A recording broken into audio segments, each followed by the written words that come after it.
Salut Patrick. Salut Alexia. Je suis ravie de t'accueillir aujourd'hui sur le podcast Story Travaux. Merci beaucoup pour l'invitation en tout cas. Avec plaisir. Pour contextualiser un petit peu, avec Patrick, on s'est rencontrés il y a quelques années déjà. 2 ans, je dirais 2 ans à peu près, 2-3 ans max. C'est ça, à un apéro de Émeline Siron. C'est ça, tout à fait. Qu'on salue, si jamais elle nous écoute. Coucou Émeline. Et donc, Patrick est agent immobilier. Tout à fait. Avec une expérience aussi en rénovation, travaux, investissement, enfin voilà, un beau package. Donc, il va pouvoir nous parler de tout ça aujourd'hui. Est-ce que tu peux déjà commencer par te présenter, présenter ton parcours rapidement? Bien sûr, avec plaisir. Donc enchanté, Patrick Maya, donc j'ai 30 ans, j'habite en région parisienne, donc je suis mandataire immobilier, donc on a l'habitude de dire agent immo, mais voilà, le titre exact c'est mandataire immobilier, donc conseiller immobilier au sein du réseau IAD, donc en tant qu'indépendant. Ça fait maintenant 4 ans que je fais ça. Voilà, l'aventure se passe super bien et comme tu l'as très bien dit, je sors d'une reconversion du coup professionnelle parce qu'avant j'étais donc ce qu'on appelle auditeur financier comme toi si je me trompe pas. Ouais, tout à fait. On a cette petite caractéristique commune. Auditeur financier, plus communément appelé commissaire aux comptes que les personnes connaissent plus, voilà, expert comptable commissaire aux comptes. Donc j'ai fait ça également pendant 4 ans et après je me suis reconverti parce que je suis fan d'immobilier pour avoir investi en parallèle de mes études, je gérais déjà la société de mon père, la société familiale de bâtiments. Et en fait, j'ai pris le virage parce que j'auditais des promoteurs immobiliers de manière principale.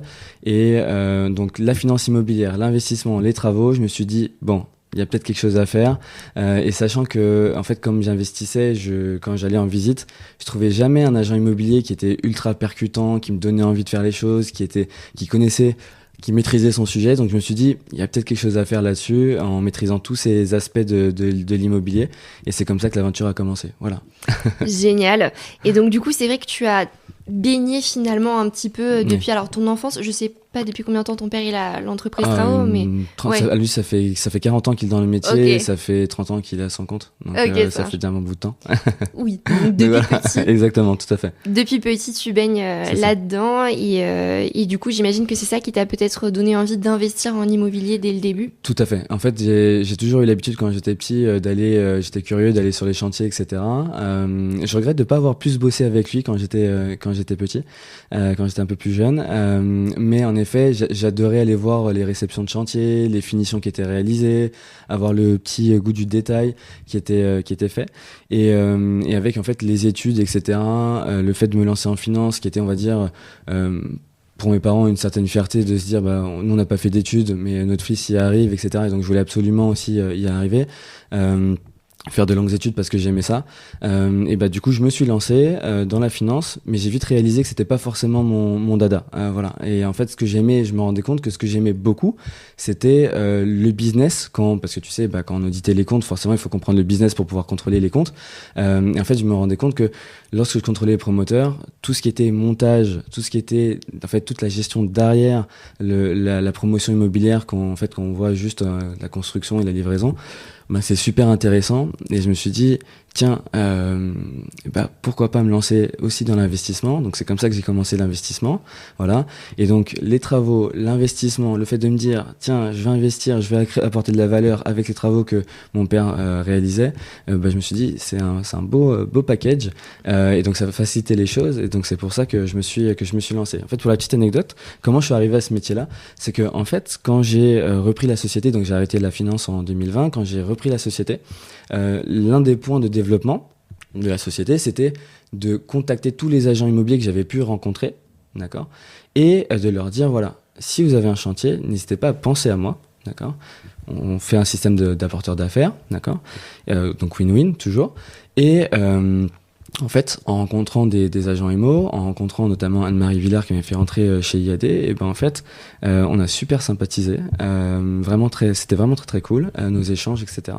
Et elle m'a dit, écoute, tu t'y connais en IMO, tu t'y connais en investissement, tu connais la finance immobilière, pourquoi tu n'intègres pas mon équipe? Et donc c'est comme ça que du coup ça a commencé, et ça a super bien commencé. Et puis après, comme je fais partie de l'équipe de François Auchard, donc qui est aujourd'hui mon parrain, Et ben en fait, ça s'est super bien passé. L'aventure a commencé comme ça, avec un début qui était juste monstrueux. Donc voilà. Et je sais qu'on va en parler, mais tout ce qui va être réseau va avoir son importance. Et je te raconterai comment j'ai pu construire tout ça. Voilà. Ok, ça marche. Bah écoute, hyper intéressant.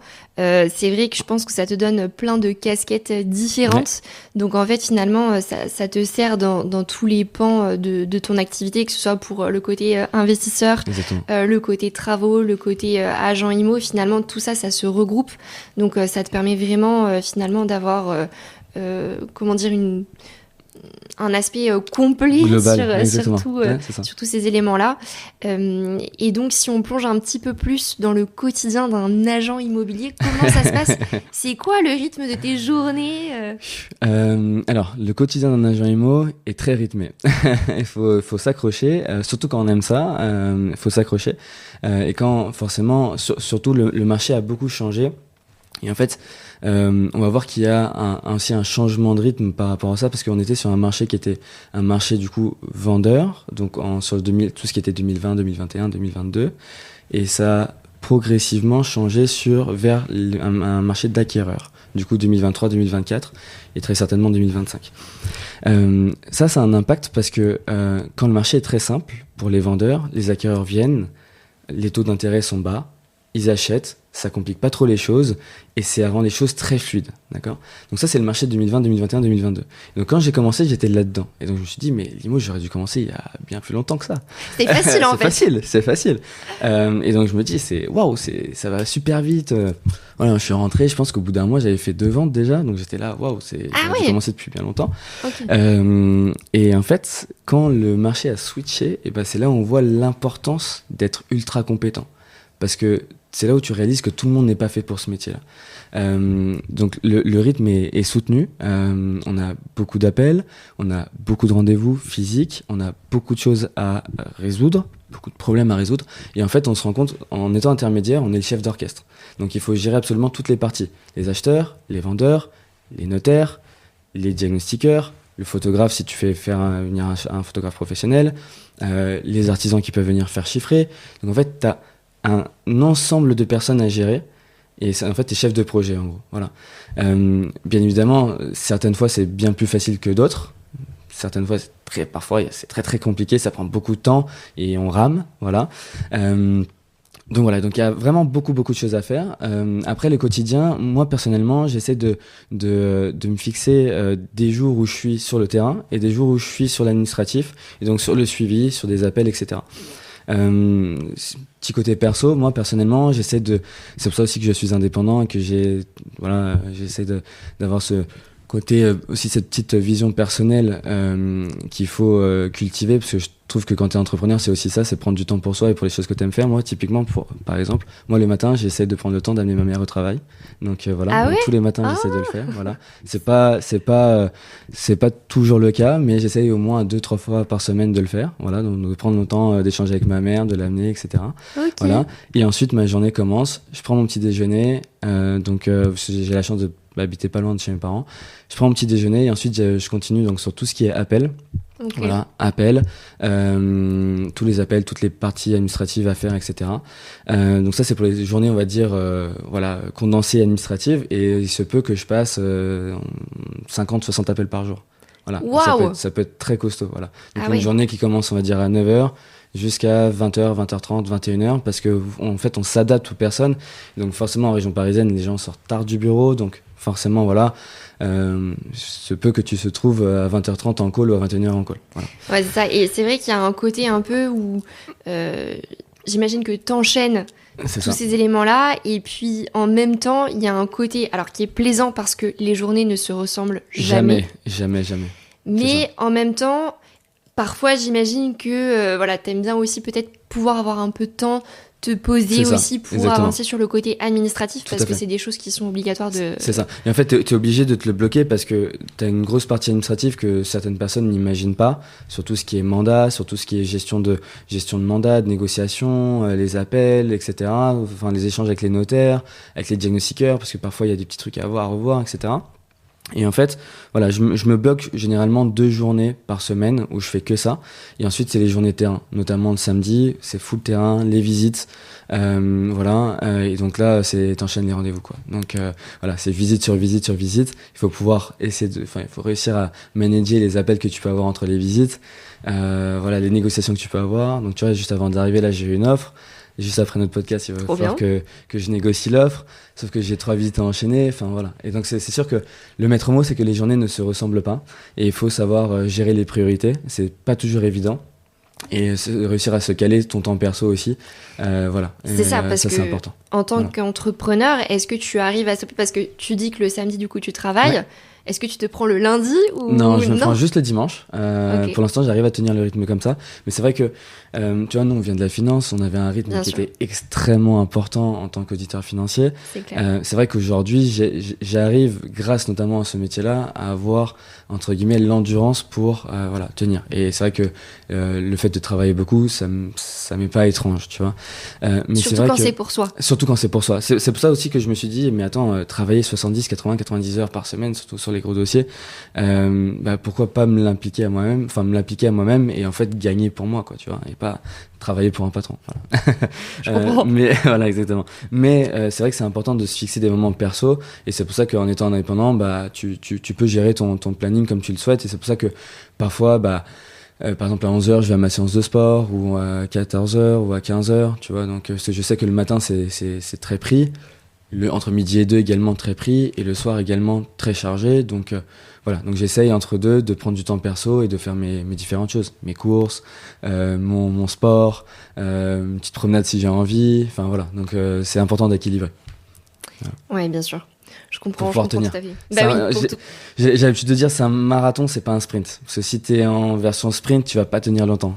Voilà, donc c'est ça l'équilibre qu'il faut avoir. Ouais, bien sûr. C'est clair qu'en tant qu'entrepreneur, il faut savoir aussi prendre des moments pour soi.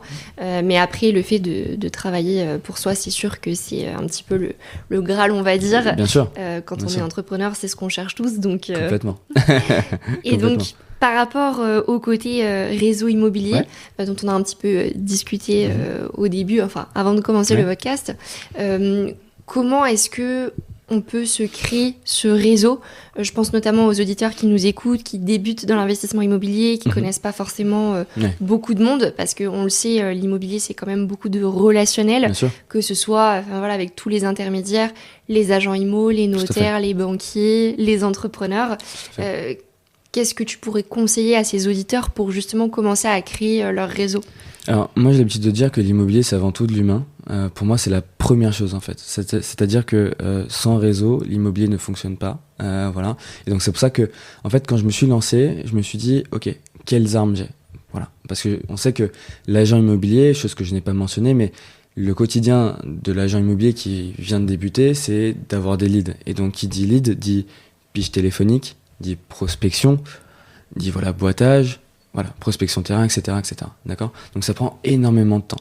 D'accord ? Et au fur et à mesure, tu te construis du coup un pipe, des leads qui font que un client amène à un autre, etc. D'accord ? J'ai la chance de jamais avoir fait ça, mais chance entre guillemets, parce que j'ai toujours, par rapport à mon père notamment, vu l'importance du réseau. Avec le réseau, le réseau peut te débloquer énormément de choses. Et donc, le fait de l'avoir construit depuis bien longtemps, donc avant même pendant mes études, pendant que je gérais la boîte déjà à temps partiel, je construisais mon réseau. Voilà, toujours. J'allais voir les clients, je m'entendais super bien avec eux. C'était du gagnant-gagnant. Dès lors que tu vois que tu as un petit atome crochu avec la personne, hop, il faut en profiter, construire sur cette base. Je sais pas, moi en l'occurrence, le foot, la moto, l'investissement immo, la fiscalité, parce que j'adore ça, de par notre ancien métier. Enfin voilà, toutes ces petites choses où tu peux accrocher avec un client et construire une relation solide là-dessus, et bien voilà. Et après, il faut l'entretenir, ce réseau. Et ça, c'est super important, parce que juste prendre de quelqu'un, ça ne fonctionnera pas. Pour pouvoir recevoir, il faut donner. D'accord ? Et ça, c'est vraiment la clé du succès pour moi, et la clé du coup du réseau.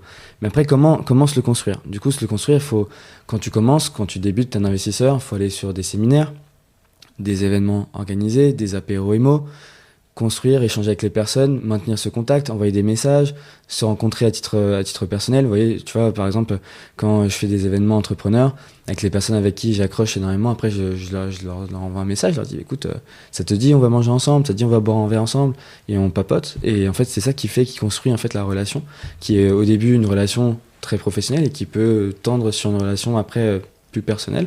Et au final, c'est comme ça que ça se construit. Donc voilà. Mais il faut pas hésiter à aller vers les personnes parce que les gens ne vont pas forcément venir à toi, donc il faut y aller, il faut oser. Voilà, et pas avoir peur de se dire bah moi je suis débutant mais j'ai envie d'apprendre, j'ai envie de réussir, quel conseil tu peux me donner, et voilà. Et moi j'apprécie les personnes qui font ça parce que c'est pas évident, il faut un petit côté d'audace, de courage, et il faut le faire, voilà. C'est vrai qu'il faut accepter de sortir de sa zone de confort pour aller voir les autres. Pour la petite histoire, de base, moi, je suis assez timide. Ok. Ouais. Ça se voit pas du tout. Ça se voit pas, mais j'ai beaucoup travaillé là-dessus. Ok. Et du coup, au début, quand on a commencé à investir en immobilier avec Max, en fait, on a commencé par faire des apéros IMO, ce genre de choses. Ok. Et au début, je n'osais pas y aller sans lui. Ah, Déjà pour commencer. Okay. Ouais, je n'osais pas y aller sans lui parce que voilà, j'étais assez timide, je me sentais pas dans mon élément, j'étais pas à l'aise. Mais donc du coup, bon, j'y suis allée, et puis je me suis forcée à parler avec des gens, et au fur et à mesure, je suis devenue de plus en plus à l'aise. Okay. Et maintenant, j'organise des apéros IMO. C'est pour ça que j'ai trouvé ça bizarre, mais parce que ça se voit pas du tout. Et même la première fois qu'on avait échangé, il y a 3 ans, je pense, je l'ai pas particulièrement ressenti. Donc, bah bravo du coup d'être sorti de cette zone de confort. Merci. Je pense que c'est aussi avec l'audit que ça s'est travaillé, parce que quand on travaille en audit, pour ceux qui ne le savent pas, on côtoie des clients tous les jours. On est obligé de faire des entretiens clients, très régulièrement, etc. On est en contact sans arrêt avec le client, on finit par manager des équipes. Donc à un moment donné, voilà, il faut prendre les choses en main. Et qui plus est, je rajoute cette petite précision à ce que tu viens de dire, c'est qu'on est en contact avec le client et très souvent avec les directions. Donc ça veut dire que tu es très jeune, tu sors de ton bac plus 5 en finance généralement, et tu vas vers le DEC, donc le diplôme d'expert comptable si la personne le souhaite. Mais en fait, tu es très jeune, tu sors de l'école et en fait, tu es directement en contact avec les directeurs, donc les DAF, les directeurs financiers, les DRH, les PDG. Et c'est vrai que mine de rien, il faut y aller, quoi, parce que t'as pas le choix. Tu es là, il faut y aller, il faut s'entretenir avec eux. Et je pense que, alors moi, c'est vrai que c'était pas forcément mon dada, la finance. J'ai surtout apprécié le côté, comme je t'ai dit, finance immobilière et business, mais c'est une excellente école, je trouve. Enfin, je sais pas si tu partages le même avec moi. Ah bah si. Mais voilà, en termes d'expérience, de rythme de travail et de le fait qu'on ait appris aussi à manager en étant que senior auditeur. Bien sûr. T'apprends énormément de choses, c'est ultra formateur. Ultra formateur, bah ça c'est clair, parce qu'on manage des équipes, on a 2 ans d'ancienneté. C'est ça, exactement. Et on manage des équipes de 2, 3, 4, 5 personnes, voire parfois peut-être plus. Donc on apprend beaucoup de choses, et je pense que ça apprend beaucoup aussi la rigueur, la persévérance, la détermination, et tout ça c'est des éléments qui aident dans l'entrepreneuriat, tout à fait. Et notamment dans l'investissement immobilier. Et c'est ce que j'allais dire, et je fais le parallèle avec l'investissement, c'est que tu vois, en audit, quand on commence à manager, etc., tu sais pas forcément y faire, il faut dire la vérité. Donc tu apprends sur le tas et t'avances et tu te formes au fur et à mesure avec l'expérience. Mais il y a un point qui est super important, c'est que tu le fais. Et en investissement IMO, c'est exactement la même chose. Je vois beaucoup de personnes parfois qui échangent avec moi et qui me disent mais je sais pas maîtriser, je ne maîtrise pas ça, je maîtrise pas ça, je maîtrise pas ça, tel et tel point. Et je dis ouais, mais en fait tu vas pas tout maîtriser, parce que déjà il faut s'entourer de bons professionnels pour ça, avoir son équipe de choc, comme j'ai l'habitude de dire, la Dream Team, et ensuite bien sûr, maîtriser un maximum de points, c'est l'idéal. Voilà, mais tu ne seras pas expert de chaque point. Ce qu'il faut, c'est avancer, gagner en expérience, et forcément, ton 5e investissement ne sera pas aussi bon, ne sera pas aussi, le premier investissement, ne sera pas aussi qualitatif que le 5e investissement que tu vas réaliser, parce que forcément, entre-temps, tu auras gagné en expérience. Tu développes des compétences. C'est ça, tout à fait. Donc ça, c'est important de le prendre en compte et d'avancer, de pas faire la chose à la perfection à chaque fois, parce que il vaut mieux faire que ne pas faire, parce que voilà. Mieux vaut fait que parfait. Voilà, exactement, tout à fait, c'est l'expression que je cherchais. Voilà. Tout à fait. Et donc du coup, toi, par rapport à tes investissements, justement, tu as senti que tu as gagné en compétences au fur et à mesure. Ouais, totalement. Tu fais des erreurs au début que tu ne fais plus aujourd'hui. Tu vois des choses maintenant que tu ne voyais pas au début. Voilà, et donc c'est avec l'expérience que tu t'en rends compte des choses. C'est en partageant avec les autres, en discutant avec les autres, que tu te dis ah ok, toi t'as fait comme ça, ok bah mince, la prochaine fois je ferai aussi comme ça. Voilà. Et en fait, c'est en échangeant avec les autres. C'est pour ça que si vous restez dans votre coin, vous aurez juste votre expérience et peut-être éventuellement ce que vous allez voir sur YouTube ou sur les formations, etc. Mais le fait d'aller à la rencontre des personnes, c'est aussi un gain de temps parce que vous allez avoir le partage des autres personnes, donc les expériences des autres personnes. Et donc c'est pour ça que c'est important d'aller du coup sur ces séminaires-là, sur ces rencontres-là, sur ces événements-là, parce vous allez avoir un shot de plein d'informations et un gain d'expérience qui va être éminent en fait. Puis c'est un boost d'adrénaline aussi. Totalement. Je pense qu'il faut être prêt au début à quand même investir sur soi-même pour pouvoir rencontrer les bonnes personnes, développer son réseau. Nous, on l'a vu aussi, ça nous a beaucoup servi de développer le réseau quand on rencontre certaines galères, que ce soit au niveau des financements, des travaux, de la recherche de biens, etc. Ouais. On peut solliciter le réseau pour avoir de l'aide sur certains sujets et c'est essentiel. Bien sûr. C'est pour ça qu'on disait l'immobilier, c'est vraiment de l'humain avant tout. C'est clair, et je l'ai même pas mentionné parce que ça me paraît tellement logique aujourd'hui, mais il faut investir en soi. Parce que si tu n'investis pas sur toi-même, qui va le faire?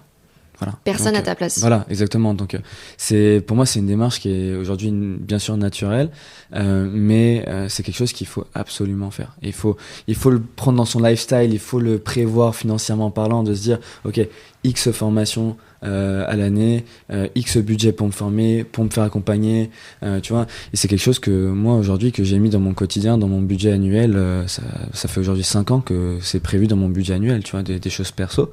Et c'est pas parce qu'on a X expérience que en fait on doit l'exclure de son quotidien, parce que je pense que le moment où t'arrêtes de te former, où t'arrêtes d'apprendre, c'est là où tu commences à échouer.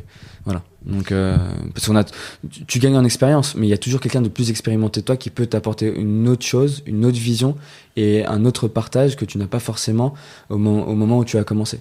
Voilà. Je suis tout à fait d'accord parce que je pense que c'est important de toujours être en mode apprentissage tout au long de sa vie. Et je pense que les personnes qui réussissent aussi le mieux leur projet, c'est celles qui finalement continuent d'investir en elles-mêmes, continuent de se former sur les différents sujets. On le voit en rénovation. Rien qu'en rénovation, les méthodes évoluent. Complètement. Donc on est obligé de s'adapter à l'évolution des méthodes, des innovations, des matériaux aussi qui deviennent plus performants, etc. Exactement. On n'a pas le choix. Bien sûr. Ne serait-ce, par exemple, tout ce qui va être DPE, tu vois, dans l'Investimo, tout ce qui va être DPE, ça a énormément évolué. Donc forcément, une nouvelle manière de faire, une nouvelle problématique à prendre en compte, chose qui n'était pas forcément le cas. Je parle notamment des petites surfaces, notamment à Paris. Voilà, parce qu'il y a le fait de perdre de la surface, mais voilà, et il y a le fait de pas pouvoir louer ton bien, donc l'un dans l'autre. Voilà, qu'est-ce qu'on fait? Et pareil, t'as mentionné dans la réno, c'est-à-dire qu'il y a des outils aujourd'hui qui sont utilisés, qui l'étaient pas. Moi, je le vois avec mon père. L'artillerie d'outils qu'il utilise, c'est un gain de temps énorme par rapport à ce qu'il y avait il y a 20 ans, tu vois. Et c'est vrai que parfois, il me dit, ah, mais regarde, tiens, ce que j'ai acheté, etc. J'en parle avec mon frère, parce que mon frère travaille aussi avec nous, et c'est lui aujourd'hui qui gère à plein temps. Et en fait, si tu veux, quand on investit dans une machine, on voit le ROI, le retour sur investissement. Et c'est vrai que c'est colossal. Alors oui, tu mets 2-3 000 euros sur une machine, un petit truc, mais ce truc-là te révolutionne ta manière de faire, tu vois. Bien sûr. Voilà, donc c'est un gain de temps énorme sur une journée.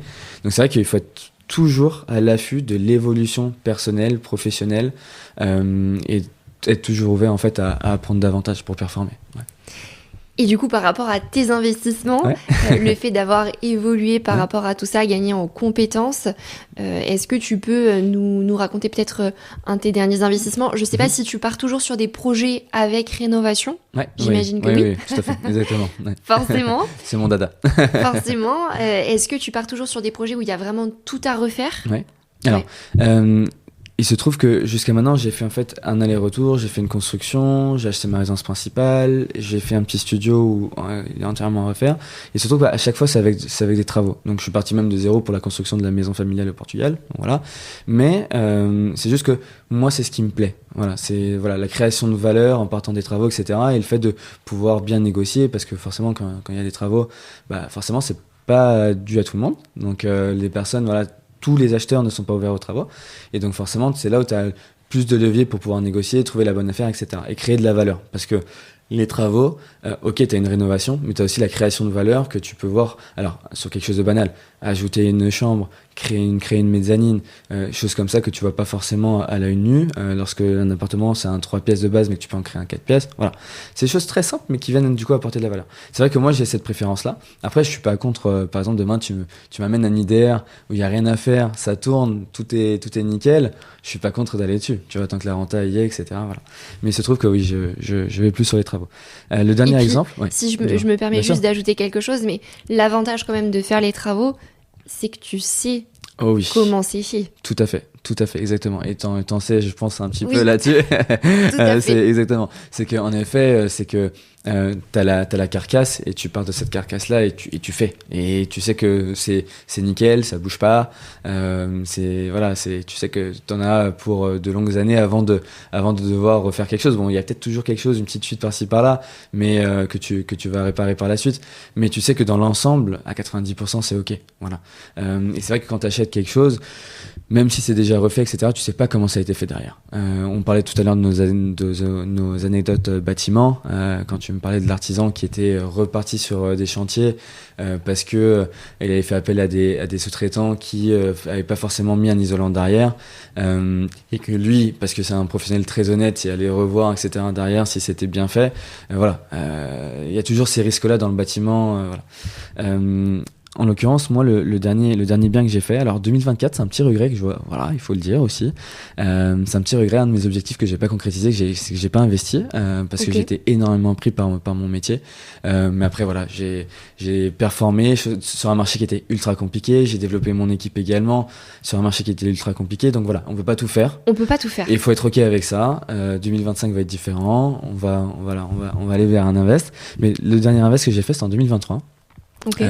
Donc ça a été apporté par mon réseau, voilà, une collègue, une amie qui m'a apporté ce bien-là parce qu'elle savait que j'étais amateur d'investissement immobilier, et elle m'a dit écoute Patrick, je rentre un bien entièrement rénové, voilà, petite surface sur Paris, à côté de Place de la République, pour un peu plus de précision au niveau de l'endroit, voilà, mais c'était squatté, il y a vraiment tout à refaire, et en fait le challenge c'est qu'il n'y a pas de toilette, il n'y a pas de salle de bain, il n'y a rien.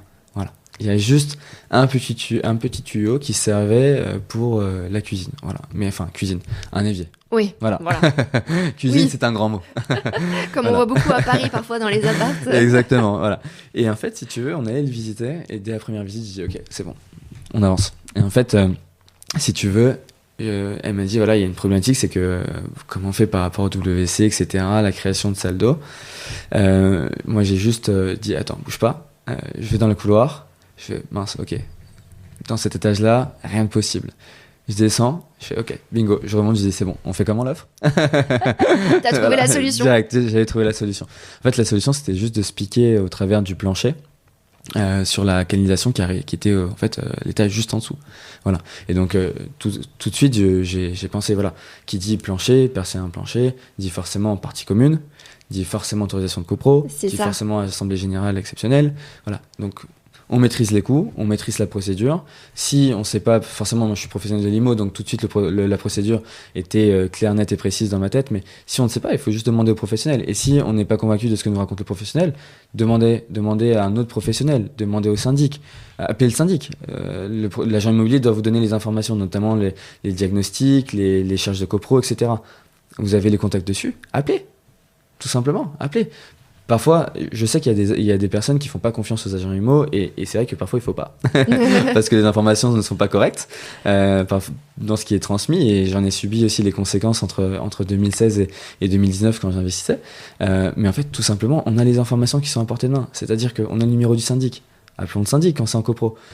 On a le numéro du diagnostiqueur. C'est ça. Appelons le diagnostiqueur. C'est ce que je dis toujours. Voilà. Pour les diagnostiqueurs, oui. Il ne faut pas hésiter, pareil, à appeler le numéro pour aller creuser les infos.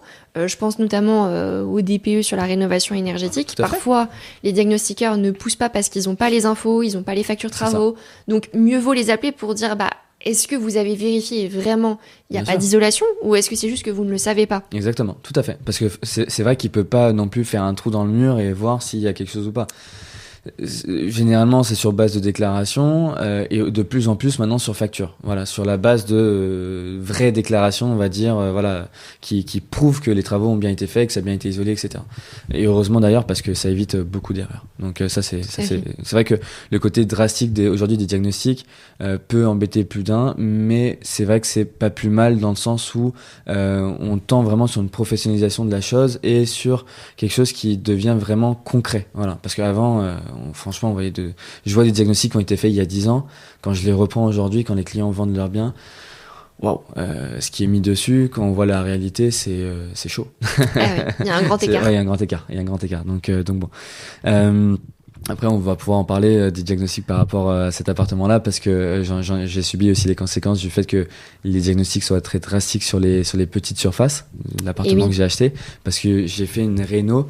Pour la petite histoire, j'ai acheté 17 mètres carrés qui sont finis à 15 et quelques. Donc j'ai perdu quand même pas mal de surface. Et quand c'est à Paris, ça chiffre le mètre carré.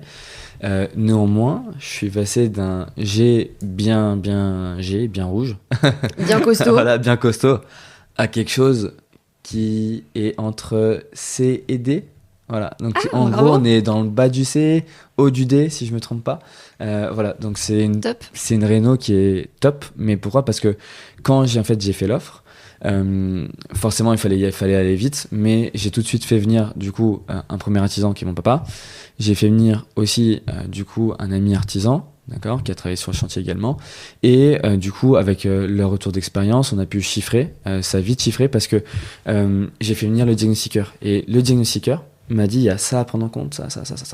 Donc il y avait les murs, les isolations des murs. Il y avait la VMC, d'accord. Il y avait aussi tout ce qui était chauffe-eau à prendre en compte, parce que c'est une petite surface, du coup il faut bien dimensionner le chauffe-eau, parce que si vous prenez un chauffe-eau trop surdimensionné, et bah du coup ça vient impacter en fait la note. Voilà. Et en fait ce qui s'est passé, c'est que j'ai isolé de 8-9 cm chaque mur avec du Recticel, donc un isolant ultra performant mais ultra cher. Voilà. Parce qu'il est hyper dense. Il est hyper dense. Il prend pas trop de place. Exactement, c'est du polystyrène ultra dense, mais ça prend quand même de la place. Toujours voilà, un peu. toujours. Ça prend de la place, et puis après avec tout ce qui est rail, tout ce qui est placo, etc. Donc le BA13. Voilà, donc ça prend toujours un peu de place. Et ensuite, forcément, la création de cloisons, parce que forcément, il a fallu créer une cloison pour la salle d'eau, etc. Et donc, tout ça, ça coûte, sans oublier les vitrages, parce qu'il y a du simple vitrage, j'ai mis du triple vitrage, phonique, thermique, donc ça coûte aussi. Chaque fenêtre, plus de 2000 € chaque fenêtre, donc voilà. Triple vitrage, pourquoi ? Parce qu'il y avait du bruit dans la rue, beaucoup de passages ? Il y avait un peu de bruit, mais surtout, en fait, j'ai fait mettre un triple vitrage ultra performant en termes de thermique. Voilà. Et en fait, avec la meilleure notation possible. Alors, honnêtement, c'était pas forcément nécessaire, mais je voulais prendre aucun risque sur le DPE. Voilà. Et aujourd'hui, honnêtement, j'avais tenté, aujourd'hui, il est en loc, cet appart. Un ami, d'ailleurs, que je salue aussi, il va se reconnaître. Mais en fait, je voulais prendre aucun risque sur le DPE. Parce que faire une réno qui coûte cher, parce que sur devis, ça me coûtait 30 000 €. Je l'ai eu un peu moins cher parce que forcément, voilà, ma société, etc. Mais 30 000 € pour une petite surface comme ça, c'est énorme. Voilà. 30 000, ouais, pour 17 mètres carrés, enfin 15 du coup. Bon. Voilà, exactement, tout à fait. C'est pour ça qu'aujourd'hui, moi je dis, c'est factuel, aujourd'hui sur une petite surface, avec l'expérience que j'ai, etc. Et on parlait tout à l'heure d'Emeline, via qui on s'est rencontrés. Et bien, aujourd'hui sur la petite surface, parce qu'elle investit aussi pas mal en petite surface, et elle le voit, et elle a pu le voir avec du coup mon invest, c'est que on est très facilement sur 2000 € du mètre carré en réno et en ameublement, tout compris. Voilà. Et aujourd'hui, je peux le dire, une petite surface, il faut comprendre, il faut inclure 2000 € du mètre carré pour avoir un produit clé en main super sympa. Voilà. Parce qu'il y a le côté peut-être aussi un peu sur-mesure pour optimiser tout l'espace. Totalement. Et le sur-mesure, ça coûte une blinde. Alors, évidemment, ça reste une petite surface, donc voilà, on ne fait pas du sur-mesure sur 100 mètres carrés. Bien sûr. Mais tout de suite, voilà, dès qu'on fait un placard sur-mesure... Totalement. En fait, ce qui s'est passé, je te jure, j'ai jamais eu autant de réflexion, d'aménagement sur une petite surface, sur un invest. Tout simplement parce que j'ai fait appel à un archi d'intérieur aussi pour me faire les plans, pour vraiment optimiser chaque centimètre du bien. Et aujourd'hui, le bien, franchement, il est ultra ergonomique, fonctionnel, etc. Et chaque centimètre est optimisé. Voilà. Et j'imagine qu'on n'a même pas l'impression que c'est vraiment un 15 mètres carrés dans le sens où tout est optimisé. Ouais, Et totalement. parfois, finalement, un 15 mètres carrés peut paraître peut-être plus grand qu'un 20-25 parce que tout est optimisé, C'est tout ça, est exactement. bien agencé. Et c'est marrant que tu fasses cette réflexion parce que j'ai des amis qui sont venus visiter le bien et à chaque fois, dont Emeline et d'autres, et ils m'ont dit, mais t'es sûr que t'as ici 15 ou 17 mètres carrés au sol? Parce que ça paraît bien plus grand. Et c'est vrai qu'en fait, tout est optimisé. Absolument tout optimisé. Et pour la petite histoire, je fais coucou à mon artisan qui m'a fait les cloisons. Il se reconnaîtra également, un très très bon ami à moi. Et je lui ai fait défaire totalement une cloison pour 4 cm. Pour 4 cm, c'est-à-dire 4 cm. C'est-à-dire qu'en fait, si tu veux, le calpinage du carrelage, qu'on avait acheté, un 60 par 120, voilà, devait être de la taille du bac à douche. Voilà. Et en fait, la cloison, avec l'archi, en fait, on avait vu, on n'avait pas forcément pensé au calpinage. Le détail est venu après. Donc, on avait fait la cloison était faite, etc. Et en fait, on a tout enlevé et on a tout refait pour que le joint tombe à la perfection avec le calpinage. Voilà. J'aime ce genre de détails. Voilà. J'aime beaucoup ce genre de détails. Aujourd'hui, tu rentres dans la salle d'eau. En fait, t'as pas l'impression qu'il y a du carrelage au mur. T'as l'impression que c'est tout un pan de carrelage, mais toute une bande de carrelage. Et t'as l'impression que c'est des plaques posées, des plaques énormes du sol au plafond, quasiment sans joint, des joints très très fins. Mais ça fait vraiment, ça donne un côté luxe. Parce que le but, c'était en fait de faire une chambre d'hôtel plus. C'était ça le thème de la rénovation. Voilà. C'était ça le thème, d'accord, ok, mais ça marche. Tu vois, on a refait pour 4 cm. Voilà. 4 cm. Ça tombe vraiment juste. Voilà. Et on pourra peut-être partager la photo dans la newsletter. Ouais, carrément, avec grand plaisir. Pour que les auditeurs puissent voir. Complètement. Et après, pareil, dans la réno, ce qui a coûté cher, c'est que j'ai fait venir un menuisier sur mesure pour le dressing, pour tous les meubles en fait qui entourent le canapé lit, etc. Et aussi l'ameublement, c'est-à-dire que juste le canapé. Pour la petite anecdote, on s'était vu pour prendre un apéro avec Emeline et en fait elle me dit bon, il te reste quoi à faire, etc. Je dis mais il faut que j'achète le canapé, mais je comprends pas, ça me coûte super cher, tout ce que je trouve ça coûte super cher. Elle me dit mais non, t'abuses, etc. Elle regarde avec moi, elle me dit waouh, t'avais pas de canapé lit quali pour moins de 1300-1400 euros pour un petit truc. Dès que tu veux un truc quali, t'es obligé de taper c'est dingue. Et surtout dans une petite surface. Et j'étais allé voir plusieurs magasins sur Paris, ils m'ont dit ça c'est des surfaces, c'est des dimensions qui sortent de l'ordinaire. Donc il y en a pas beaucoup. Dès que tu sors du cadre, voilà. Et ça coûte du standard, très cher. Voilà. Ça coûte beaucoup plus cher, ouais. Ok. Et du coup, en termes justement, tu te souviens un petit peu des chiffres du menuisier, de comment ça se... le menuisier, j'en avais eu à peu près pour 700 et quelques euros pour me faire un petit meuble et un dressing. D'accord. Donc, je te parle du travail réalisé. La main d'œuvre. Pas la fourniture. Non, pas la fourniture. Donc voilà, donc c'est un certain budget. En dehors de la fourniture, honnêtement, la fourniture, je me rappelle pas. Mais grosso modo, on est sur un budget à peu près de 28 000 euros pour cette réno. Ouais. Voilà. Donc, je dis toujours, la belle affaire se fait à l'achat. Je peux partager les chiffres? Ouais. Ah, bien sûr, bien sûr. Okay. On est grosso modo sur 73 000 d'achat, 80 000 avec les frais de notaire. On va arrondir pour faire les calculs simples. 30 000 euros de travaux, on arrive à 110 000. Aujourd'hui, à la revente. Combien vaut-il? Des annonces que j'ai réalisées, etc. Pour voir quelle était un peu la tendance. J'avais affiché à 199 000. Waouh! Et j'ai eu en 3 heures une quinzaine de demandes. Ouais. Ah ouais. Voilà. Incroyable. C'était une très très belle affaire. Incroyable. Voilà. Très belle affaire. Mais parce que la réno est là. Bien et sûr. parce que en fait, quand j'échangeais avec les personnes qui m'appelaient, c'était surtout le DPE en fait qui faisait la différence. La qualité de la réno, bien évidemment. Sur photo, je les enverrai pour que tu puisses les partager si tu le souhaites. Sur les photos, ça se voit, c'est sympa, etc. Mais le fait que ça soit un D, C ou D en DPE, ça faisait totalement la différence parce qu'en fait, c'était l'une des seules petites surfaces sur Paris au moment où je l'ai publié, donc en gros en fin 2023, qui était dans ce DPE-là sur Paris. Voilà. Et oui, donc, parce ça que fait énormément la différence. En fait, il faut savoir que pour les petites surfaces, souvent les petites surfaces sont pénalisées par le DPE parce que, il faut forcément par exemple un ballon d'eau chaude. Ouais, exactement. Et du coup, vu que la surface est petite, finalement, ça fait beaucoup de consommation pour une petite surface. Donc, on est mal noté. Donc, effectivement, c'est assez compliqué. Ouais, déjà, exactement. je pense qu'à Paris, c'est compliqué de base d'avoir un DPE D Totalement. ou E, voilà. Ouais. Alors sur les petites surfaces, c'est encore plus compliqué. C'est ça, tout à fait, parce qu'en fait, tu vas dépendre de la copro, donc forcément les espaces communs ne sont pas chauffés. D'ailleurs, petit tips après à ce niveau-là. Tu vas dépendre de la façade. Voilà, donc forcément, voilà. Et aussi de ce que tu vas pouvoir faire à l'intérieur. Voilà. Et c'est vrai que comme tu le dis, ne serait-ce par rapport au chauffe-eau, t'as un 17 mètres carrés, tu mets un 40 litres, voilà, un chauffe-eau, les tout récents, extra plat, etc. Mais si t'as un 25 mètres carrés, tu vas aussi mettre un 40 litres. Tu vois, donc au final, le 17 mètres carrés va être pénalisé par rapport aux 25 mètres carrés. Voilà. Et en fait, c'est pour ça qu'ils ont revu un petit peu en juillet, ils ont revu un petit peu les notations des 40 mètres carrés. Des biens en dessous de 40 mètres carrés, pardon, des petites surfaces, qui s'appellent les petites surfaces, parce que c'était trop pénalisé. Et donc, c'est vrai je crois qu'il y a eu à peu près 140 000 logements qui ont été revus à la hausse. Donc, c'est vrai que ça a changé. Mais, mine de rien, les petites surfaces sont pénalisées par, du coup, tout ce qui est énergétique. Et c'est pour ça que quand vous faites une réno, faites attention à bien faire, du coup, passer un diagnostiqueur pour qu'il vous fasse un diagnostic projeté pour vous dire, voilà, il faut faire telle isolation de tel centimètre avec tel isolant éventuellement, il faut mettre tel VMC, tel vitrage, voilà, et toutes ces choses-là, tel ballon d'eau chaude, et toutes ces choses-là font que, au global, c'est un cocktail qui amène vers une bonne note. Voilà. Par rapport aux petits tips que je voulais donner sur les parties communes. Alors, il y a pas mal d'investisseurs avec qui j'ai échangé, notamment ceux qui ont des IDR. Quand tu as des parties communes qui ne sont non chauffées, c'est des murs à déperdition énergétique. Okay. Tout à fait. Voilà. Ce qui peut être réalisé, c'est de prévoir dans sa réno, dans les parties communes, une petite arrivée électrique pour mettre un radiateur, d'accord.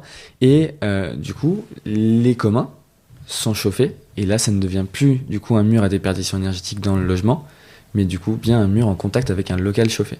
Et là, ça ne pénalise pas le DPE. Voilà. Même si les communs ne sont pas chauffés et que vous ne faites pas tourner le chauffage, au moins, c'est là. Le diagnostiqueur peut le constater. Et voilà. Alors, après, vous vous amusez pas à faire comme un client a fait. C'est-à-dire qu'il a fait... Petite anecdote. Je sens le truc arriver. Ouais. Il a fait un trou dans le mur de la copro où il vit. Et il a mis un petit radiateur. Donc déjà, sans autorisation. Voilà. Mais il n'y avait pas de prise électrique. Donc en fait, le diagnostiqueur, quand il est arrivé, il a dit, mais attendez, vous avez un radiateur qui est fixé au mur, mais il n'y a pas de prise. Voilà. Ah bah oui, non mais... Comment se compliquer la tâche et comment perdre du temps pour rien, parce que c'est bête de faire ça. Voilà. Bah bien sûr, sans prise radiateur, pour le coup, voilà, le exactement. diagnostiqueur, bon effectivement... voilà, il peut prendre en compte un radiateur dans les communs, mais il faut quand même être cohérent et logique jusqu'au bout. Totalement, bien sûr. Si le radiateur ne peut pas fonctionner... Donc ça fonctionne pas. Ça sert à rien. Ça ne sert à rien. Déjà, quand on est en copro et que c'est pas son IDR, votre immeuble de rapport, vous n'avez pas le droit de faire ça, il faut demander l'autorisation. Mais voilà, c'est une petite technique qui peut, quand vous avez un IDR, de vous-même le faire. Voilà. Et quand vous êtes en copro... Alors, si vous êtes en chauffage collectif, bon, ça aide un petit peu parce que certains communs sont chauffés. Mais si vous ne l'êtes pas, pourquoi pas le demander. Bon, après, quand vous êtes sur des grosses copros, c'est compliqué. Il faut se l'avouer. Voilà, c'est compliqué. Voilà. Ouais, bien sûr. Mais d'ailleurs, en parlant de copro, est-ce que ça a été assez facile pour toi par rapport au studio de pouvoir te raccorder aux évacuations? Non, ça n'a pas été simple. Ça n'a pas été simple. Ça a vraiment été la problématique principale. D'ailleurs, je l'ai encore un peu en travers de la gorge. Pourquoi ? Parce que j'ai énormément attendu l'architecte de copro, ce qui fait que le taux que j'ai eu au niveau de mon crédit, en fait, était en constante augmentation. Donc entre le moment où j'ai signé, si je me trompe pas, j'avais signé en mars ou avril, et j'ai eu l'accord non, pardon, excuse-moi. Non, l'inverse. Excuse-moi. J'ai eu l'accord en avril, donc quand j'ai signé, et ça remonte à l'année d'avant, donc 2022, ma visite en juillet. Voilà. 2022. 2022. Donc juillet 2022, parce que, alors d'une, c'était squatté, donc il y a eu ce problème à résoudre, qui a été grandement géré du coup par du coup la personne qui m'a amené le bien. Et ensuite, il y a eu donc ma proposition, ma négociation, parce que c'était une succession, donc j'avais 14 personnes dessus, je crois, si je me trompe pas. Je veux pas dire de bêtises, mais 14 personnes dans la succession. Ouais, ils étaient beaucoup. Ils étaient beaucoup, donc ça a compliqué les choses. Donc voilà, ça a été très long. On a signé la promesse vers octobre. Et de octobre à avril, c'était de la relance d'architecte. Voilà, la relance d'architecte de copro pour qu'il me valide du coup mon projet et qu'il me valide la faisabilité. Alors je savais très bien que c'était faisable. J'avais eu mon père qui était passé par là, un artisan ami qui était passé par là. Moi, j'avais tout de suite vu le truc, donc voilà. Mais ça a pris énormément de temps, et donc je m'étais amusé à compter. Il y a eu à peu près 28 relances. 28 relances. Ouais, 28 relances, ouais. Ça, c'est le vrai problème des copros. Voilà, c'est vrai, parce que j'étais tributaire en fait de lui. Et pour la petite histoire, j'ai reçu la réponse le 24 décembre où il me disait c'est ok Patrick, mais il faut juste que je refasse un autre check. Et en fait, pourquoi ça m'a marqué, c'est le 24 décembre, Noël, et il m'a mis un tampon sur un plan que j'avais moi réalisé, et ce tampon-là, il me l'a facturé 350 €. Mais voilà. non. Et j'ai attendu de début octobre au 24 décembre juste pour ce tampon-là, pour qu'ils me disent je vous reviens dans quelques semaines, donc en mars, grosso modo, 3 mois plus tard, pour me dire ok, c'est réalisable, et me refacturer encore un 250 €. Ah ouais. Ouais, c'était dingue. Encore refacturé. refacturé. Vraiment lunaire. Donc, bon, après, ça a pris le temps que ça a pris. J'ai parlé avec les voisins, etc. C'est remonté au syndic. Tout a été validé. Parce que ça a pris son temps. Ce genre de choses, est-ce que c'est mieux effectivement de le mettre en condition suspensive ? Alors oui, je l'ai mis en condition suspensive. Très bon point. Mis... Parce que forcément, si je peux pas le réaliser, en fait, je me retrouve avec un appartement vide, un local. J'ai même pas envie de l'appeler un appartement vide, un local vide, 17 mètres carrés qui me servent à rien, quoi, parce que je peux pas créer WC. Donc en fait, tu peux pas créer de logement. Voilà. Et donc je l'ai mis en condition suspensive, et donc c'est là où j'ai entrepris ensuite les démarches avec le syndic et avec l'architecte de copro. Parce que le syndic, en fait, si tu veux, j'ai eu une démarche très professionnelle. Et donc c'est vraiment un conseil que je donne, c'est que n'attendez pas des autres quelque chose. Faites vous-même et ayez vraiment un dossier qui soit béton. Donc en fait, je suis arrivé avec des devis travaux. Je leur ai dit, je veux faire ça. Je suis arrivé avec la projection de mon architecte d'intérieur. Je suis arrivé avec du coup un plan déjà fait pour les réseaux d'eau, etc. Donc j'ai vraiment travaillé sur le sujet, et je leur ai dit voilà, moi je veux faire ça. Et en fait, quand je suis arrivé avec le dossier, ils ont dit ah ouais, c'est complet, dis donc. Et en fait, l'archi, il a un peu mal pris que je sois passé par un autre archi que lui. Mais je voulais pas dépendre de lui, parce que je savais que ça allait être long. Voilà. Bien sûr. Voilà. Donc ce que j'ai fait, c'est que quand j'ai fait mon offre, après je suis retourné dans la copro et j'ai échangé avec les voisins. Et donc en fait, je demandais comment ça se passe, il y a un archi de copro, etc. Et c'est là où ils m'ont dit ça va être long, parce qu'il est pas très réactif. Et en fait, la copro sortait d'un ravalement, d'une toiture, d'une cage d'escalier. Donc en fait, j'ai acheté dans une copro qui était entièrement refaite à neuf. Ça c'est top. Et ça c'est top, voilà. C'est pour ça aussi que ça m'a motivé de faire l'offre. Mais j'ai bien pris le soin de prendre des informations. Et vous voyez, donc, si je m'étais juste cantonné au fait de me dire ok, je suis passé, j'ai fait l'offre, bon voilà. Mais j'y suis retourné, j'ai pris le temps de faire les plans, tout ce qui était réseau d'eau, de faire venir un diagnostiqueur pour faire un diagnostic projeté, faire venir les artisans. Donc oui, ça a pris du temps, mais au moins tout le dossier était baqué, tout était préparé, et quand j'ai amené ça au syndic, tout était prêt. Voilà. Et c'était clair, net et précis. Voilà. Il a juste eu à valider, mais voilà, il a dû compliquer un petit peu les choses parce qu'il voulait faire lui-même les choses, il voulait me challenger sur certaines choses. Voilà, il m'a demandé certaines précautions à prendre avec la copro, vu qu'il y avait eu déjà des travaux, etc. Et je lui dis non mais j'ai vu certaines choses qui étaient pas bien faites. Je lui dis ça c'est pas bien fait. Je pense que ça aurait dû être fait comme ça, comme ça, comme ça. Moi je vous ai proposé déjà tout un devis qui est détaillé, vraiment possible. Et il a pas eu d'autre choix que de valider, quoi, parce qu'il a vu que c'était carré. Non, et pour la petite histoire, il est venu plusieurs fois vérifier mon chantier, alors qu'il n'avait pas forcément intérêt à venir, mais il devait être là pour le fait qu'on devait percer le plancher et relier du coup à la canalisation existante à l'étage d'en dessous. Mais il est venu plusieurs fois vérifier qu'on faisait un régréage correct, qu'on faisait avant ça une chape du coup en béton léger, voilà, donc pour pas mettre trop de poids sur du coup la structure bois. Enfin voilà, c'est plein de petites précautions qu'il faut prendre quand on rénove un appartement parisien. Voilà. Et du coup, un architecte de copropriété comme ça, c'est systématique à Paris, parce que c'est vrai que bon, j'en ai jamais vraiment entendu parler encore, c'est la première fois. Alors, quand tu vas toucher aux parties communes, le syndic, j'ai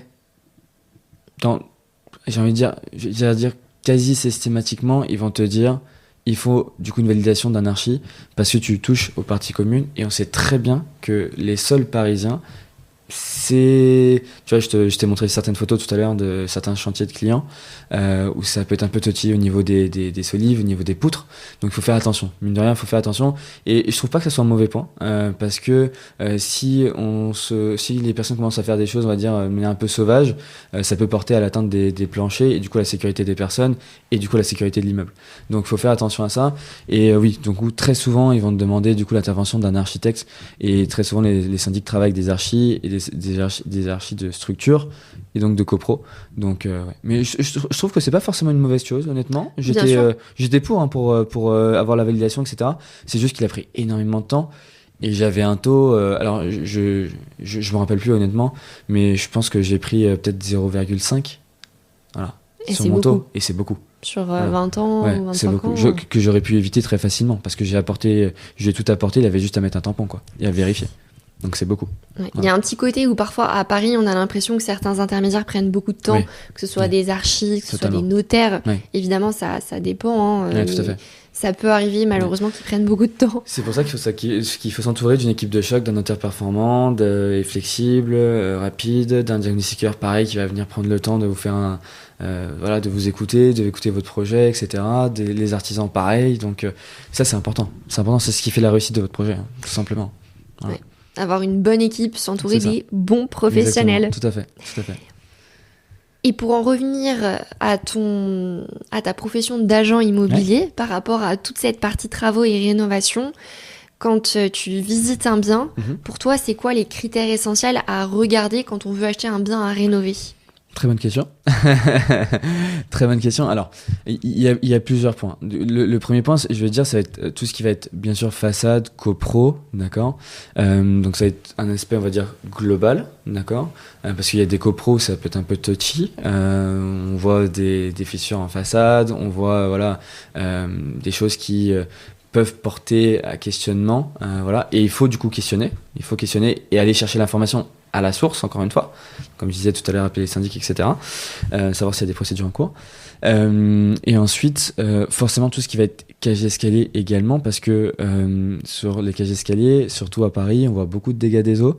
Et qui dit dégâts des eaux, alors comme ça peut paraître rien, mais ça peut, encore une fois, porter atteinte, du coup, au plancher, qui va peut-être, c'est ce que j'ai eu le cas, du coup, sur un immeuble d'un client. Il y a eu tellement de dégâts des eaux qu'en fait le plancher s'est affaibli et s'est effondré dans l'appartement d'en dessous. Voilà. Et ce qui a fait qu'en fait l'immeuble a été mis en arrêté. Ah oui. Et donc qui dit un immeuble en arrêté de péril, du coup dit forcément problématique administrative, temps bien plus long pour pouvoir faire les choses, vendre, etc. Travaux réalisés, surcoût, etc. Donc ça c'est des choses qu'il faut voir. Et il faut avoir l'œil pour ça, d'accord. Donc il faut bien regarder et bien questionner, d'accord. Voilà. Là typiquement après, tu vois, je vais en visite sur un appartement où typiquement tu le vois, chaque étage il y a un dégât des eaux. Tu le vois au niveau de la cage d'escalier. Oui, chaque étage. Les petites surfaces généralement sont pas bien entretenues. Les propriétaires, il y a encore des propriétaires qui entretiennent pas bien leurs appartements. Il y a des locataires malheureusement aussi qui n'entretiennent pas. Voilà. Ce qui fait que les parties communes se dégradent. Mais moi je pense tout de suite à plancher. Voilà. Ouais. Qu'est-ce que je fais ? Simple. Je suis allé voir à chaque étage, toc toc. Est-ce que la salle d'eau a été refaite ? Pourquoi il y a eu ce dégât des eaux ? Qu'est-ce qui a été fait après ? Et je suis allé voir, c'est un immeuble de 4 étages, je suis allé voir, moi je suis au 4e, l'appartement que j'ai à vendre est au 4e, je suis allé voir chaque appartement où il y avait un dégât des eaux visible sur la cage d'escalier pour savoir si ça a été refait ou pas. La bonne surprise, c'est que tout le monde a refait sa salle de bain, donc on est OK. Voilà, il n'y a pas eu d'atteinte du coup au niveau du plancher normalement, bien sûr, mais au moins j'ai fait la démarche d'aller me renseigner. Voilà. Et ça, c'est important. Ça, écoutez bien, ça c'est ce qu'un bon agent immobilier doit faire. Et ça, c'est super important. Après, bien sûr, quand on est au dernier étage, tout ce qui va être du coup, tout ce qui va être toiture. Voilà. Alors, bien sûr, c'est difficile à part avoir un drone, envoyer un drone, et sur Paris, bon, c'est compliqué. On sait que dans les minutes qui suivent, il peut y avoir du coup les vidéos qui pourraient y avoir un drone sur Paris, donc ça peut être très, très compliqué. Peut-être en région parisienne à la limite, exactement. Ou en province voilà. dans des petites voilà, villes. Exactement. Mais sinon, voilà, si on a la possibilité qu'on est en dernier étage, demander peut-être l'accès au toit, voir ce que ça donne, ne serait-ce si on peut passer sa tête, et voir avec une perche ou quoi, filmer, et puis voilà, ça peut être réalisable. Quand on est en rez-de-chaussée, voir du coup ce qui se passe en dessous aussi, aller voir les caves pour voir si c'est isolé ou pas, s'il y a possibilité de le faire pour améliorer le DPE, parce que forcément quand on est en dernier étage, forcément la toiture, on a une déperdition de par la toiture. Quand on est en rez-de-chaussée, on a une déperdition de par le sous-sol.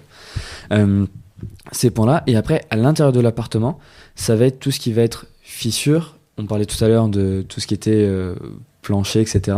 De voir si vous voyez un plancher qui a affaissé, enfin surtout un plafond qui a affaissé, questionner, savoir ce que c'est, voilà. Est-ce que c'est juste le placo? Est-ce que c'est aussi les poutres qui tombent avec? Voilà, je t'ai montré un exemple tout à l'heure. Voilà. Je pense que c'est hyper important de poser les questions. Ouais, tout à fait. Il ne faut pas avoir peur de poser des questions bêtes. Exactement. Il n'y a pas de questions bêtes. Tout à fait. Donc quand on a un doute, on pose la question, on essaye de chercher à comprendre pour que tout paraisse limpide et clair. Et... Parce que, en fait, une simple anomalie, ça peut coûter 200 €, comme ça peut coûter 20 000 €. Voilà. Et c'est pas la même histoire. C'est pas la même histoire. Voilà, et c'est pas la même histoire. Donc ça, toutes ces choses-là, prendre ces précautions. Et aussi dans les salles d'eau, dans tout ce qui est pièces humides, c'est de regarder les coins. Parce que généralement, les coins des pièces, c'est là où vous voyez l'humidité qui s'accumule. Voilà. Et donc de voir si c'est tout noir, tout voilà, et les contours de fenêtres aussi, par rapport à la condensation, voir la ventilation de l'immeuble, de l'appartement, ça c'est un point qui est très important parce que si ça a été repeint, vous le verrez pas forcément, mais le contour des fenêtres, etc. Si vous mettez votre main, vous voyez l'air passer, enfin voilà, s'il y a des jeux d'air, enfin voilà. Tout ça, il faut le voir, c'est important, parce que ça joue sur du coup le fait que l'appartement soit sain. Et c'est toujours ce que je dis, c'est que une réno, ça se fait sans aucun problème. Mais l'important c'est d'avoir un logement qui est sain, parce que si vous avez tout ce qui est champignons, tout ce qui est humidité, ça peut pourrir en fait l'appartement ou la maison de l'intérieur. Et moi c'est vraiment mon premier critère quand j'achète un bien, c'est de voir s'il est sain, parce que tout à refaire, moi ça me dérange pas, plus c'est pourri mieux c'est, mais si plus il y a la négo à aller chercher. Voilà, exactement. Et plus je peux me faire kiffer en travaux et créer de la valeur, etc. Mais surtout il faut que le bien soit sain, voilà, parce que s'il faut tout détruire pour reconstruire, c'est plus du tout le même budget non plus, voilà. Et est-ce que tu identifies des no-go? C'est-à-dire, est-ce qu'il y a des choses, quand tu visites, tu te dis, ok, ça c'est un vrai problème, j'achète pas. Ok, alors le fait que, de manière générale, le fait qu'il n'y ait pas de potentiel, première chose. Quand tu dis potentiel... Par exemple, si je peux rien faire du bien, c'est-à-dire qu'il y a que du porteur, que par exemple, s'il y a une salle d'eau sans fenêtre, sans ventilation, que je peux pas percer en façade, que je peux pas faire passer une VMC, etc. Ça, j'y vais pas non plus, parce qu'aujourd'hui, ça coûte en DPE et ça coûte aussi du coup dans l'entretien. Et en fait, c'est une salle de bain que tu vas devoir toujours refaire. Donc, toutes ces choses-là, je fais très attention à ça. Les grosses fissures en façade, très important. Et après aussi, dans les immeubles parisiens, tu le vois, c'est... désolé, je parle des immeubles parisiens parce que c'est mon champ d'action, voilà. Mais de manière générale, quand tu visites un immeuble ou quoi, que tu vois les planchers qui sont en train de s'affaisser, il faut faire très attention à ça. Voilà. Donc, et toute fissure, faut faire attention si c'est une fissure, par exemple, issue d'une bande de placo qui a été mal posée, ou voire pas posée du tout, parce que ces deux plaques, du coup, c'est en train de se désolidariser, et en fait, l'enduit est en train de se briser, et donc tu vois une fissure apparente. Ça c'est une chose, mais si c'est vraiment le plancher qui est en train de s'affaisser, ça il faut faire attention, et tu vois mine de rien, tu vois si c'est vraiment très prononcé, ça il faut vraiment faire attention là-dessus, il faut vraiment faire attention là-dessus, et c'est quelque chose qui peut porter préjudice à ton projet. Voilà, donc tout ce qui est humidité, tout ce qui est grosses fissures, tout ce qui est structurel, je fais très attention. Voilà. Et le non potentiel, s'il n'y a pas de potentiel, j'y vais pas non plus. Voilà. Ok, non potentiel, c'est-à-dire, par exemple, on se retrouve avec un appartement où il y a des murs porteurs, peut-être pas un peu partout, mais on se rend compte qu'on peut pas optimiser l'espace. C'est ça, exactement, tout à fait. Là, si par exemple, t'arrives dans un couloir, t'as un gros mur porteur, alors oui, ok, il y a les histoires d'IPN, etc., mais ça coûte. D'accord. Et puis encore une fois, tu es tributaire d'une copro, donc il faut que tu demandes en fait l'autorisation de copro. Mais si tu vois que t'as 30 mètres carrés et t'as un couloir qui fait 6 mètres carrés, en fait t'achètes pas 30 mètres carrés, t'en achètes 24, parce que le couloir il sert à rien. Voilà. Et si tu vois en fait que tout le long c'est un mur porteur, compliqué. Voilà. Si tu vois que tu es sur de l'haussmannien, que tu as une salle d'eau qui donne sur la façade, bah, tu vas pas pouvoir faire quelque chose non plus là-dessus. Si tu es sur côté court, bon là c'est autre chose. Il y a peut-être un truc à faire. Il y a peut-être quelque chose à faire. S'il y a aucune fenêtre, enfin voilà, il y a des petites choses parce que il y a des biens où des salles d'eau il y a pas de fenêtre, c'est pas une problématique. Mais il y a des biens où malheureusement le fait que ce soit un porteur, que du coup tu aies totalement l'interdiction de perforer un porteur. Eh bien, t'es limité. T'es limité. Et moi, acheter un bien où tu sais que tous les 2-3 ans, tu vas devoir refaire des travaux pour entretenir, parce que mine de rien, les locataires font pas aussi attention que toi, parce que toi, c'est ton bien, non. Forcément, ça va t'apporter des frais supplémentaires, tu vois. Voilà. Ouais. C'est sûr que c'est des points auxquels il faut faire attention quand on visite, histoire de voir plus loin aussi. Parfois, des biens qui effectivement sont pas chers, il faut voir, parce que le pas cher peut aussi coûter très cher sur le long terme en fonction de comment il est disposé. Tout à fait, exactement. Alors après, faut savoir que le levier des travaux est une négo, donc il faut profiter de le faire. Moi, typiquement, tu vois, le studio que j'ai acheté, il était proposé un peu plus de 90K, et finalement, je l'ai acheté 73. Voilà. Donc, belle négo. Voilà, c'est ce qui fait que en fait il y avait énormément de travaux. Alors il y avait le SWAT. Voilà, il y avait le SWAT. En soi, l'opération était, tu vois, par rapport à ce qui a été fait et par rapport à la valeur de revente, l'opération était rentable. C'est pas un souci. Mais par rapport à la préoccupation de se dire, tiens, est-ce que ça va réellement marcher ? Est-ce que on va pas avoir, désolé du terme, on va pas avoir des emmerdes. Toutes ces choses-là, en fait, ça coûte de l'argent aussi. Donc, c'est de la charge mentale. De toute façon, il faut savoir que quand on va chercher de la rentabilité, il y a bien un moment donné où cette rentabilité va être provoquée par le fait soit de faire beaucoup de travaux, soit de la charge mentale, des locataires à faire partir.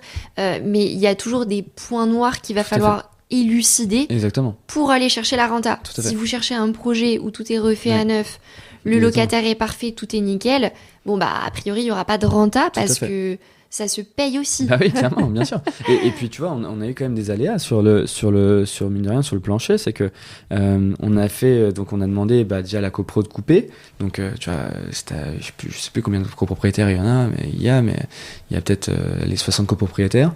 On a demandé à la copro de couper l'eau, etc. Sauf que, il y en a qui respectent, il y en a qui respectent pas. Ce qui s'est passé, c'est qu'au moment où, en fait, on perforait, etc., qu'on a coupé les tuyaux, il y en a, ils sont mis à utiliser les toilettes, qui sont mis à utiliser leur évier, tout ça. Et en fait, t'avais, par période, ça durait une journée, t'avais plein d'eau en fait partout. Et en fait, pareil, pour éviter les infiltrations chez les gens, etc., tu vois, on a dû vite intervenir, etc., avec les aspirateurs d'eau, enfin, tu vois. Il faut être réactif. Il faut être réactif et limiter les dégâts. Et donc, ça, tu peux pas le maîtriser parce que c'est les autres personnes, c'est autrui. Donc, voilà. Donc, ce qu'il faut juste faire, c'est avoir des personnes compétentes qui sont réactives. Et ensuite, on a eu aussi, j'ai fait venir, parce que comme on a absolument tout refait du sol au plafond, on a eu beaucoup de démol.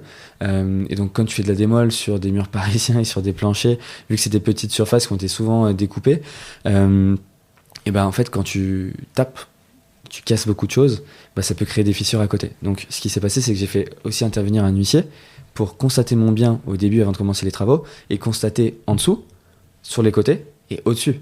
Donc ça m'a coûté un petit billet aussi de 600-700 euros parce qu'il y a eu beaucoup d'appartements à vérifier. Donc voilà. Mais c'est arrivé. C'est-à-dire que chez le voisin, en cassant un moment du coup la cheminée, d'ailleurs j'avais mis une story, est-ce que je casse, est-ce que je casse pas, mais voilà. Mais je devais voilà, exactement, je devais parce que par rapport au gain de place, mais j'ai un peu mal au cœur. Mais en cassant, ça a créé une fissure chez le voisin. On a refait. Donc ça, il faut aussi le prendre en compte. Il peut y avoir des conséquences dans les autres appartements. Voilà, exactement. Et du coup, toutes ces compétences que tu as pu développer en tant qu'investisseur, gestionnaire de travaux avec la société de ton père, c'est des compétences qui te servent aussi au niveau de ton métier d'agent immobilier, par exemple, pour conseiller tes clients lors d'une visite sur estimations de travaux, ce genre de choses. Bien sûr. En fait, c'est réellement pour ça que je me suis lancé, que je me suis dit, tiens, il y a quelque chose à faire dans ce métier-là, et vraiment mettre mon savoir du coup et le partager avec mes clients. Et pour la petite anecdote, là où vraiment je me plais énormément, c'est quand le client me dit comment j'achète ce bien-là. C'est-à-dire que moi j'ai jamais acheté. Est-ce que j'achète en indivision ? Est-ce que je fais une SCI ? Ou même des personnes qui ont beaucoup d'expérience sur l'achat de biens. est-ce que je fais une SARL familiale? Est-ce que je fais... Alors, c'est pas du tout mon métier. C'était le côté fiscal, c'est toi. Voilà, c'est le côté fiscal. Mais je m'y plais énormément à dire, voilà, il y a ça, ça, ça, ça qui existe. Donc, je dis pas, tu vas faire ça, mais il y a ça, ça, ça, ça qui existe. Voilà, je vous ai donné différentes billes. Maintenant, allez voir éventuellement votre avocat fiscaliste ou allez voir votre notaire ou votre expert comptable. Et au moins, vous avez toutes les billes. Et il me dit, ah ouais, j'ai fait une visite, j'ai fait une contre-visite. Vous m'avez guidé pour les travaux, m'avez guidé sur le côté fiscal, etc. M'avez donné des billes. Et bah, en fait, il va avec du contenu, voir du coup ses partenaires, donc notaire, avocat fiscaliste, expert comptable, avec déjà un minimum de connaissances. Donc ça, j'adore partager. Mais en effet, en fait, là où c'est top, c'est qu'en fait, je pourrais être très réactif. Au niveau des travaux, quand quelqu'un me pose une question, je saurais donner un prix. Voilà, à peu près, mais c'est pas déconnant. Estimatif, voilà. Ouais. Je sais avoir le potentiel, je sais voir le potentiel d'un bien. Donc je peux le conseiller également là-dessus. Alors attention, si un client, lors de la découverte acquéreur, lorsqu'il m'appelle, il me dit voilà, monsieur Maya, je vous appelle par rapport à tel bien, il me dit je suis pas du tout ouvert aux travaux, je vais pas m'amuser à lui dire voilà, ici vous pouvez créer telle chambre, ou faire ci, faire ça, faire ça. Ça dépend des attentes du client, bien sûr. Ça dépend des attentes du client, donc je m'adapte à lui forcément, et voilà. Et il y a des biens où moi je referais plein de choses et j'optimiserais d'une autre manière, mais si le client ça lui va bien, bien je respecte sa volonté et c'est comme ça qu'il faut y aller. Mais voilà, en gros, donner un prix rapide au niveau des travaux, donc être réactif, un prix relativement juste, donner des conseils au niveau de l'achat, voilà, par rapport à la fisca et par rapport au comment le monter, et ensuite c'est par rapport du coup oui comme je t'ai dit à tout le potentiel, et donc voilà.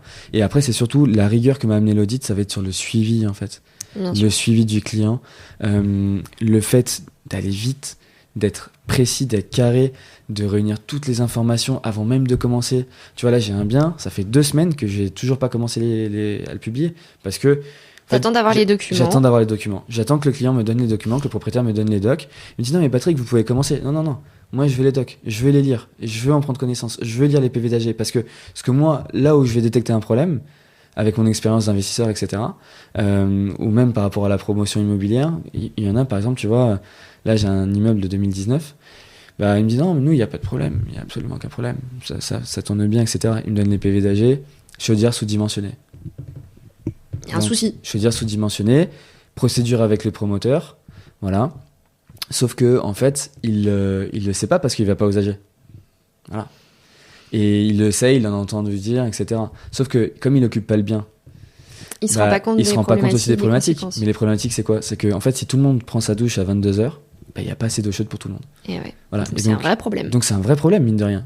Tu vois, voilà, donc en fait tout ça, j'en prends connaissance, je le lis, je l'analyse, et donc c'est cette rigueur du fait de l'audit qui m'a fait avoir cette démarche, dans le sens où tout récupérer, tout lire, tout analyser et ensuite travailler correctement. Voilà. Parce qu'on peut anticiper beaucoup de sujets en préparant, en lisant les documents, en ayant tout rassemblé. Totalement. Et c'est pour ça que parfois quand j'ai les diags, je vois les diags, il y a 2-3 petites anomalies électriques, et je dis au client, bon, est-ce que vous seriez pas chaud de prendre un électricien, ça vous coûte 400-500 €, au moins les anomalies électriques sont levées. Et au moins comme ça on donne un diag qui est propre aux acheteurs, où il n'y a pas d'anomalie, est-ce que ça vous irait? Ah ouais, ok, vous avez raison Patrick, on va le faire. Voilà, boum. Voilà, et ça fait un petit peu peut-être moins de peur, négo, voilà, pour moins le de vendeur, négo, moins ça, peur aussi. Parce qu'il y a des gens, il faut se le dire, il y a des gens qui n'aiment pas du tout les travaux, où un simple coup de peinture peut poser problème. Moi j'ai déjà vu quelqu'un où en fait, le simple fait que les douilles que tu as au plafond, donc tu vois les câbles électriques visibles, elle, ça la faisait paniquer. Elle se disait, mais tu vois, on est sur un profil qui est totalement débutant, premier achat, 23 ans, voilà, elle met toutes ses économies dedans. Tu vois, ce petit truc la fait paniquer. Ah, mais il faut que je fasse intervenir un électricien, mais ça coûte combien? Mais est-ce que je vais pas me faire avoir, etc., etc. Tu vois, et boum, là, l'important c'est, tu fais chiffrer, non, ça va vous coûter tant. Et vous savez quoi? Je fais intervenir quelqu'un de confiance, voilà. Et ça, c'est super important de rassurer les gens, etc. Tu vois, et d'être réactif. Ouais, bien sûr. Je pense que l'agent immobilier, c'est ça aussi, c'est pouvoir rassurer ses clients, que ce soit les vendeurs comme les acheteurs. Totalement, exactement. Hyper intéressant. Voilà. Petite question juste sur les anecdotes travaux. Est-ce que tu aurais, je sais pas, quelle a été ta plus grosse galère en travaux? Alors, ça peut être aussi pour un client ou pour un de tes projets. Alors, c'est vrai qu'on a pas mal parlé du studio, où il y a déjà eu pas mal de choses. Bien sûr. Alors oui, il y a eu cette histoire de plancher où j'ai dit que l'archi a pris énormément de temps, donc ça m'a vraiment embêté, mais c'est plutôt de l'administratif. Il y a eu l'histoire de l'eau qui allait dans tous les sens, mais ça c'est rien de très grave. Dans la construction de la maison, j'ai eu, après que du coup toute la dalle ait été coulée, la chape, etc., on a eu des infiltrations par le sous-sol.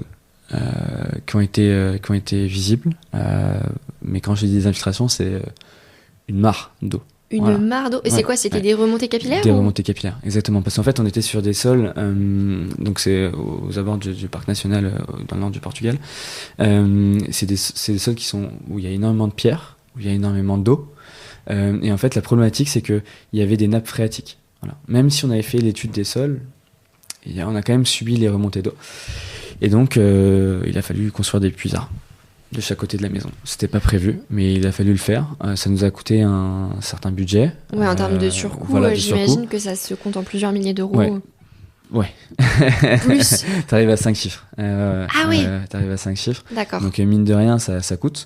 Parce que forcément, il faut les installer, il faut analyser jusqu'à quelle profondeur on va, etc.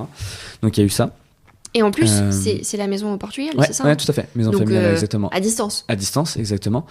Et après, quand tu construis et quand tu fais des chantiers à distance, c'est la problématique de dire, en fait, t'appelles les gars. Alors, le travail était super bien fait, etc. Il n'y a pas de souci. Mais un jour, l'idée te prend d'aller au Portugal, d'y aller, hop, passer quelques jours, d'aller surveiller le chantier, le suivi. Et ils te disent, ouais, la semaine d'avant, tu les appelles, tu dis écoutez, la semaine prochaine vous êtes sur le chantier, ouais, bah, bien sûr, monsieur Maillard, on sera sur le chantier, etc. On est là, on avance, etc. Bah, visiblement, la semaine prochaine, t'es toi aussi sur le chantier, mais visiblement, ils sont pas là. Et tu les appelles, tu dis vous êtes sur le chantier, les gars? Ouais, on y est. Je pense pas, non. Et ben en fait, j'y suis moi aussi, mais je vous vois pas. Alors, soit vous êtes au sous-sol et du coup, ok, j'arrive, soit vous êtes au premier étage, j'arrive aussi, soit vous êtes sur le toit et j'arrive aussi. Mais visiblement, vous êtes pas là. Et ça, c'est la problématique de la gestion à distance. C'est que t'as moins de contrôle et c'est compliqué. Et là, ça se résout à non, mais on était là ce matin, mais on arrive, on allait faire une petite course vite fait, voilà. Bon, finalement, ça s'est quand même bien résolu. Ça s'est résolu, voilà. Mais voilà, c'est ces choses-là où ça va être chiant parce que par rapport au suivi, ça prend beaucoup plus de temps, t'as moins de contrôle. Pour nous qui sommes des profils bleus, venant de la finance, on contrôle tout, voilà.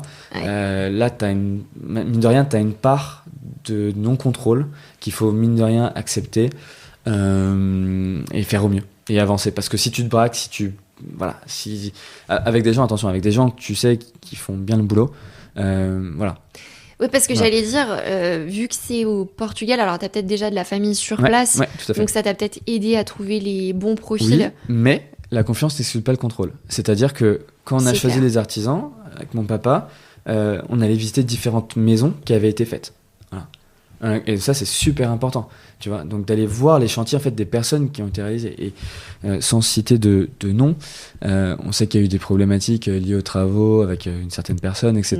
Où il y a des gens qui ont perdu énormément d'argent. Mais en fait, moi, le conseil que je donne, c'est aller voir. Prenez le temps de vous déplacer, même si c'est à 1 heure ou 2 heures de chez vous. Allez voir les chantiers. Allez voir comment ça se passe pour ces gens-là. Allez voir si c'est bien suivi, si c'est bien fait, si les délais sont plus ou moins respecté. Ok, il peut y avoir du retard, mais si c'est plus ou moins respecté, si vous avez des nouvelles de l'artisan, si vous avez du contact, si les personnes vous envoient, voilà, là on vient de faire ci, là on vient de couler la dalle, là on vient de faire ci, là on vient de faire les peintures, là on vient de poser le compteur électrique.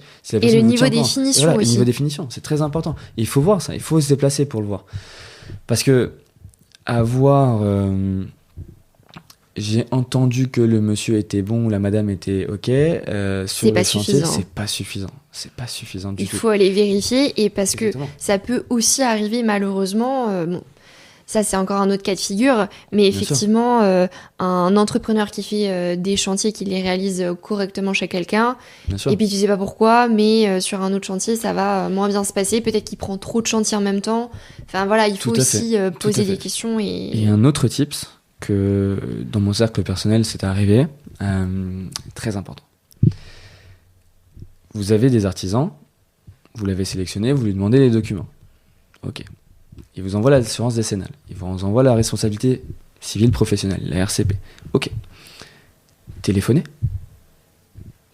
pour savoir si c'est une vraie assurance, parce que j'ai eu le cas, c'était une fausse assurance.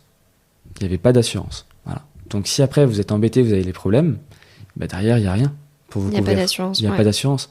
Donc encore une fois, soyez dans le contrôle. Soyez dans le contrôle, et expliquez la démarche. Écoutez, monsieur X, madame Y, merci pour les documents. Hop, on vous appelez, vous faites votre check-up. Ok, mais si à un moment, vous lui demandez telle ou telle chose, vous lui expliquez, écoutez, moi j'ai un niveau d'exigence qui est important. Si on travaille ensemble, vous allez voir, on va bien travailler ensemble. Je vais vous amener d'autres projets, on va faire les choses correctement, mais moi j'ai besoin d'être rassuré, j'ai besoin que les choses soient bien faites. Donc j'ai besoin d'avoir ce niveau de suivi, ce niveau d'information, j'ai besoin que vous fassiez ça. Mettez des process en place, un business. Il faut voir l'IMO comme un business. Et c'est pour ça que j'aime bien l'approche d'Emeline, avec qui je discute énormément là-dessus. On a la même approche là-dessus, c'est que je vois mes locataires comme mes clients. Voilà. Ouais. Client satisfait, locataire satisfait. L'IMO, c'est un business. Et du coup, il faut mettre des process en place et il faut les respecter, il faut s'y tenir. Ça, c'est super important. Voilà. Eh bien, écoute, Patrick, merci beaucoup pour toutes ces astuces et tout ce contenu. C'était hyper enrichissant. Merci à toi. La dernière petite question, c'est quel invité tu verrais sur le podcast Story Travaux, si tu as un nom à me conseiller, qui tu verrais On l'a mentionné plusieurs fois. Emeline, pourquoi pas, vu qu'on s'est rencontrés via un apéro IMO d'Emeline. Oui, bien sûr. Et que du carrément. coup, elle est beaucoup dans les travaux, qu'elle adore ça.